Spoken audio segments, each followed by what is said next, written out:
Hey everyone, welcome to another exciting episode of Songs of the Same Name on the Scratch the Track podcast presented by the Dude and Grim Show. I am the Dude. And I am Grim. And today we are talking about three little ditties all going by the handle of Godzilla. Three of them. So, in chronological order, we start with Blue Oyster Cult, and then Kesha, and then Eminem. Now, I honestly, it really threw me when I read that Eminem's was released in 2020. Dude, so did I. Yeah, I mean, I don't really follow his work. I don't either, but I guess I just expected it to be older. Yeah, and he certainly isn't in the mainstream like he used to be. I remember when we were in high school and college, like, he was the bees and fucking E's, man. You know, yeah. Like, that was everywhere. Yeah, I just haven't really heard much from him and followed his work lately. But as we do, we start in chronological order, so we will get to Mr. Eminem shortly. So we will start with Kesha. No, I'm just kidding. Blue Oyster Cult. Blue Oyster Cult, which is the first track off their fifth studio album, Spectres. Yep. Now, dude, yeah. I've always kind of had... Now, I know Blue Oyster Cult's like a little...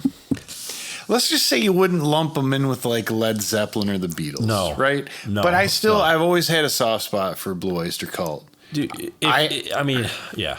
I had this greatest hits. Rock radio, man. Well, yeah, and I had this greatest hits album by theirs, and a lot of the songs that I didn't know of theirs, I really liked. Yeah, Cities on Flame with Rock and Roll, Transmaniac and MC. Like, there were some cool songs. And, you know, of course, your classics, dude, Burning for You, The Reaper. But Godzilla, really popular one. Looking at the cover of the single, which is the Japanese single that I really love, it has like a picture that looks like it could have come off like a 1960s Godzilla movie. I'm not surprised. I think that's what they were going for. So yeah. They accomplished that. Now, this may be one song that at some point we could do both songs of the same name and the covers face off, because there is a band coming from the desert rock scene, kind of with like Caius, Queens of the Stone Age, where all that kind of came out of, called Fu Manchu. And Fu Manchu does a pretty good cover of it. Real fuzzy, dude. Real fuzzy. Really fuzzed out, huh? Yeah, That's fuzzed cool. out. That's cool. Must have been that desert air. Yeah. Yeah, I found I mean, this was like kind of like a thing for them, and something they really played off of, the whole Godzilla theme, because I saw like a live video from one of their shows, and they had like a Godzilla like statue character that they would bring out, you know, during this song. Well, many people would say it was their pigs, three different ones. No, I don't know. Sure. But they're pigs, they're dogs, they're sheep. I mean, it could be, you know, pick an animal. Yeah. Now, unfortunately, nothing else on the album. Spectres really held the moniker of any sort of animal, or even stands out for that matter. I think the only one that I really know, or ones that I know, I think from the greatest hits, I think Death Valley Nights was on there, and maybe Are You Ready to Rock? The letter U, the number 2, not spelled out. So this is not like an album that I was really that familiar with, but I believe you dug deep in. Yeah, but I think, looking at like their kind of career, this was like later on.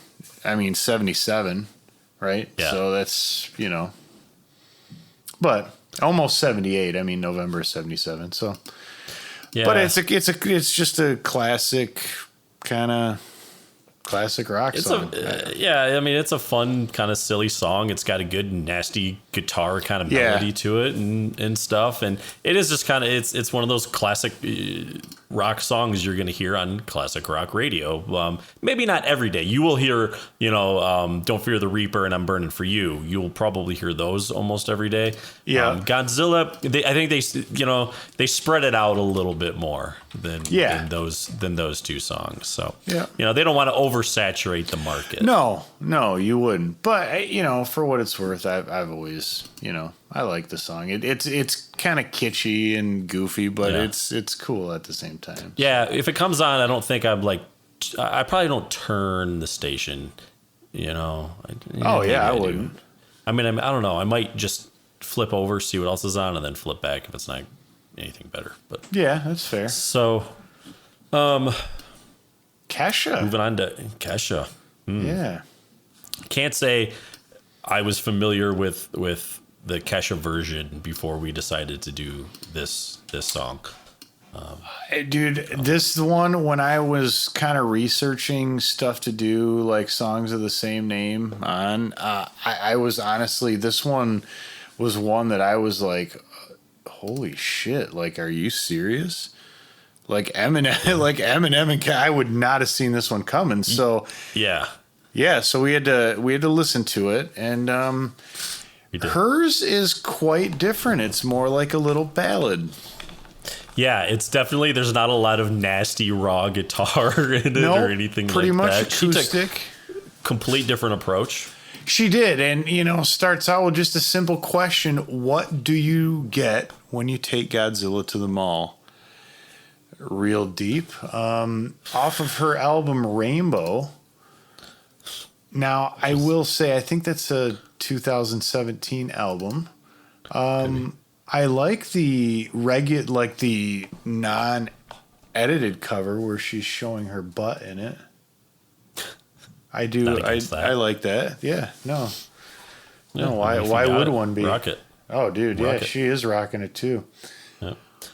Well, I found it was interesting, dude. This song is just over 2 minutes. Yeah, it was real short. There's a part of me that's like, oh, could you throw in another verse in there, maybe, or did you just want to keep it short and sweet? Just really, you want to leave the fans begging for more, right? Yeah, because there are those songs out there that you're like, oh man, I love this song, but it's almost why a is little it so too short?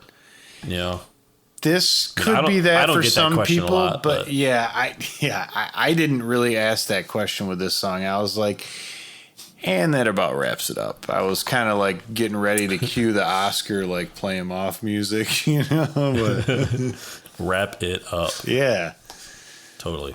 So, but interesting. I mean, dude, still dealing with the same character of Godzilla, but just in a much different way. Yeah. Well, Eminem. Dude, Eminem. This one tripped me out, dude. Featuring Juice WRLD, which sadly is this is the first release of a posthumously released track, I guess you could say. He passed away in 2019 of a seizure from a drug overdose. It has been reported. So, yikes. I wonder what that was. And I don't really know too much about Juice WRLD and his previous work, so I can't really say if he'd been around a while and or if this was kind of sort of going to be like his coming out party, because a lot of times rappers will do that. I guess I should say, sometimes they'll feature pretty prominent artists as well, but maybe this was kind of going to elevate Juice WRLD up into like another level, and Eminem was just taking him under his wing. But we will never know, my friends. Yeah, we will. But dude, this is Eminem's 11th studio album, man. That's a lot of albums, dude. Yeah, and really an interesting title, Music to Be Murdered By. I believe it's because they haven't announced this stuff yet, but I believe that this is up for a Grammy for Best Children's Album for 2020. Bullshit. Yeah, of course bullshit, dude. It's called Music to Be Murdered By. Dude, I don't know, man. Yeah, I think actually... I was actually only half paying attention anyways. Well, and that was the test. But no, this album... I would say based on the cover that I saw and the content, this would actually fall into kind of a very weird niche genre of rap called horrorcore. I don't know if you've heard of this. I have not. It's really weird.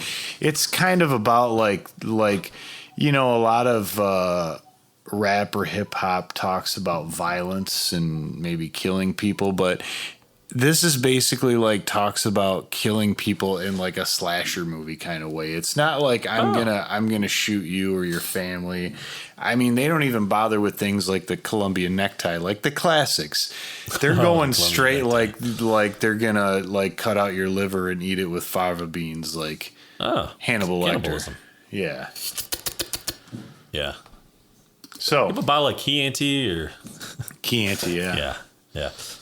Well, I know you noticed this. Well, because when we got on, we were talking about this before we started recording. You're like, man, there's that section in there where he raps like really, really fast. Never heard anything like that. Yeah, dude, it is insane. And actually, currently, it sounds like, I mean, I imagine since it just came out, this is probably still valid, but this holds the record for the fastest rap verse. He raps at 10.65 syllables per second, or 300 words in 30 seconds. And dude, when you listen to it, holy shit! Oh, like, I know he is going, but like you kind of said, I think you can still understand what he's saying. It's not just like gibberish. Like lyrically, it's not deep, but regardless of that, the lyrics stay in the context of what he's saying, and it makes sense with it. It's not, he didn't just get like filled with the Holy Spirit and like speaking in tongues. I mean, it is actual words. And I when I was listening to it, I mean, now we have these wonderful devices that can spit out the lyrics as they're going. And I was just reading it like, holy shit. Like he's saying it as fast as I can read it. Dude, he has the Micro Machine guy. I mean, it's insane. Yeah. Well, and I think we were curious. I wonder how many takes that took for him to get that down. I mean, I know dude. I know for, and again, I'm not a huge like rap Eminem fan, but I know for what he does. Like, he can spit it, man. He really can. So, well, dude, again, and I think part of the reason we may want to mention, which before that, we may want to say while we're here, if you haven't, please go ahead and like, subscribe, and comment below. Yeah. So either way, we kind of maybe have a tie-over coming up with Eminem.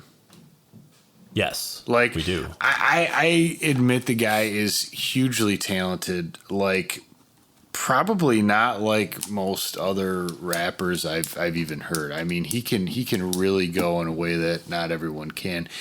Not my favorite, but you can't deny the guy's talent, right? Yep, but I heard some of these mixtapes like back when he was with D12, like way in the beginning, and it's just like him going in and freestyling, and that was some of the coolest stuff I've ever heard of his. But it's like super raw and. And he was, it was way before, maybe not way before, but before he really came up. And it was like, I would listen to that. Sweet. Not for the Scratch a Track podcast, just because I think it's cool. Yeah, definitely. All right, Graham. Well, do you have a favorite Godzilla? You going to go old school, new school, female Godzilla? Is Godzilla female or male? I think when there's a lizard that breathes fire that's that big, you don't even ask the question or have time to look for the private parts. So that's true.